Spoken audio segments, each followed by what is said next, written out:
జైల్లో ఉన్నటువంటి కేజ్రీవాల్ అక్కడి నుండినే ప్రచారంలో పాల్గొనడం కోసం అంటూ ఒక పిటిషన్ని డైరెక్ట్గా కాకుండా ఇండైరెక్ట్గా వేయించాడు. దాని మీద సుప్రీంకోర్టు సీరియస్ అయింది. ఏంటి ఆ పిటిషన్ అంటే జైల్లో ఉండినే ఎన్నికల ప్రచారంలో పాల్గొనేటట్టు, దానికి అసాధ్యమని చెప్పింది కోర్టు. తీవ్ర ఆగ్రహం వ్యక్తం చేసింది.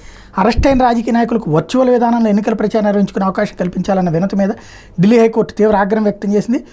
న్యాయపాలన ప్రాథమిక సూత్రాలకి విరుద్ధమని పేర్కొంది. అటువంటి విధానపరమైన నిర్ణయాలు న్యాయస్థానాలు తీసుకోలేవని, పార్లమెంటుకు మాత్రమే అధికారం ఉంటుందని తాత్కాలిక ప్రధాన న్యాయమూర్తి జస్టిస్ మన్మోహన్, జస్టిస్ మన్మీత్ అరోడా ధర్మాసనం స్పష్టం చేసి, కస్టడీలో ఉన్న వ్యక్తిని ఎన్నికల్లో ప్రచారం చేసుకునేందుకు అనుమతించలేం. ఒకవేళ అందుకు అవకాశం కల్పిస్తే అత్యాచార నేరగాళ్లు, హంతకులు కూడా ఎన్నికలకు ముందు సొంతంగా రాజకీయ పార్టీలు ఏర్పాటు చేస్తారు.